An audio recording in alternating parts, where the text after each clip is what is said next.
आज जब मैं आलू अंडे की भुजिया बना रही थी तो मैं मामा जान को बोल रही थी कि मामा जान जो बचपन में आप हमारे लिए आलू की भुजिया बनाती थी, मुझे आज वो बहुत याद आ रही हैं। साथ में मामा जान क्रिस्पी पराठा बनाया करती थी और हम भुजिया को कटोरी में डालने से ज़्यादा क्रिस्पी पराठा के ऊपर रख के खाने को प्रेफर करते थे, क्योंकि क्रिस्पी पराठा के ऊपर भुजिया रख के खाने से हमें उसका टेस्ट 2x लगता था, यानी डबल लगता था। मुझे लगता है कि हम कितने ही बड़े हो जाएं, कितना ही आला कुक करने लग जाएं, लेकिन हमारे माइंड में मामा के खाने का टेस्ट हमेशा फ्रेश रहता है, क्योंकि उसके साथ बहुत अच्छी मेमोरीज अटैच थी। जब हम स्कूल या कॉलेज से थके हुए आते थे, आके मामा के हाथों का इतना नफीस, इतना डिलीशियस खाना खाते थे, सारे दिन की थकन उतर जाती थी। कभी कभार दिल करता है ना कि हम वापस आएँ कॉलेज से और वही मामा जान के हाथ का खाना खाएं और फिर पुरस्कून नींद सो जाएं। फिर हम काफ़ी देर बाद उठते थे और जब हम उठ के देखते थे तो शाम हो गई होती थी। यानी इतना सुकून था, हर टेंशन से दूर। हाँ, मगर अब ऐसा नहीं हो सकता, क्योंकि अब टाइम चेंज हो चुका है। अब मामा जान और बाबा जान की जगह पे हम आ गए हैं और हमारी जगह पे वो। यानी जैसे पहले वो हमारा ख्याल रखते थे, अब हमारा टाइम है उनका ख्याल रखने का। पहले वो हमारे लिए स्ट्रगल करते थे, एफर्ट्स करते थे, but now it's our turn to do everything for them. आज मैं जो आलू अंडे की भुजिया बना रही हूँ, ये स्टोरी बहुत खूबसूरत है। ये मैं वीक में सेकंड टाइम बना रही हूँ। कुछ दिन पहले मैं दोपहर को सो के उठी तो यूं ही मुझे क्रेविंग हो रही थी कि मैं आलू अंडे की ज़बरदस्त भुजिया बनाऊँ और साथ में तंदूर के गर्मा गर्म नान हो। मैंने वही किया।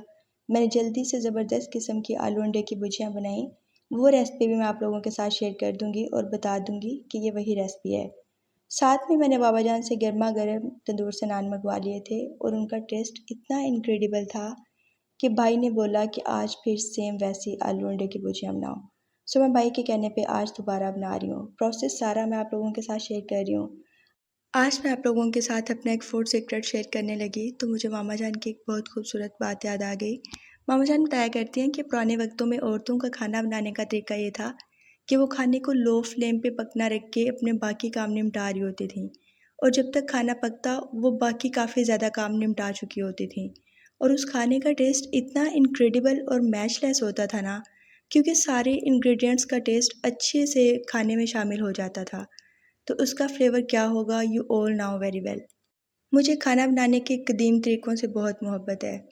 मैं भी कुछ ऐसा ही करती हूँ। जब मेरे पास इनफ टाइम होता है तो मैं बहुत लो फ्लेम पे खाने को बनना रख देती हूँ, और ये ट्रिक गेम चेंजर का काम करता है।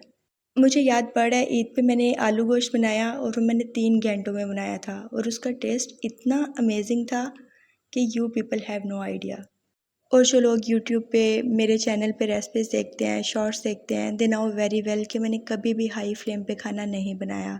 मुझे बहुत इरिटेशन होती है हाई फ्लेम पे जल्दी जल्दी में खाना बनाना।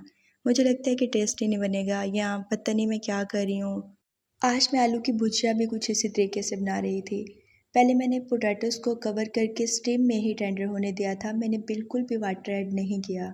देन मैंने फ्राइड पोटैटोज़ को एक साइड पे कर दिया, सारा oil on the other side इकट्ठा हो गया और फिर हॉट ऑयल के ऊपर मैंने एग्स को पुट कर दिया था।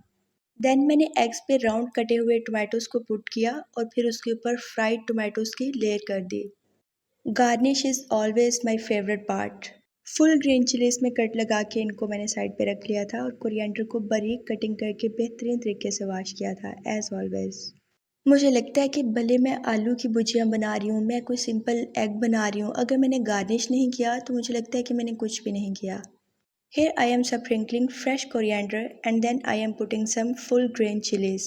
मैंने ग्रीन चिलीज़ को बारीक बारीक कटिंग कर लिया था और वो भी स्प्रिंकल कर दिया। यानी अब हैं तो वो ग्रीन चिलीज़, यानी कितने तरीक़ों से काटती हूँ मैं इनको। मैंने लेमन जूस थोड़ा सा पुट किया। अब कुछ लोग पूछेंगे कि लेमन जूस आपने क्यों पुट किया? इससे फ्लेवर ऐसा आता है कि आप सोच भी नहीं सकते।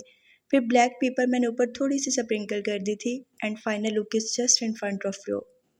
गार्निश के बाद मैंने अगेन इसे फॉर फ्यू मिनट्स स्टीम के लिए पुट कर दिया था और जब मैंने कवर हटाया, इतनी खूबसूरत खुशबू थी और इसका कलर तो आपके सामने है।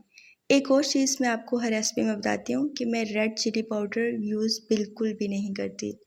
बहुत कम, कभी कभार थोड़ा सा रेड चिली पाउडर ऐड करती हूँ, otherwise I don't like red chilli powder. मुझे पता नहीं उससे क्या इरिटेशन होती है। मैं हमेशा खाने को ग्रीन चिलीज़ और ब्लैक पेपर में ही कुक करने की कोशिश करती हूँ। I think this is the secret of my remarkable cooking. Bye.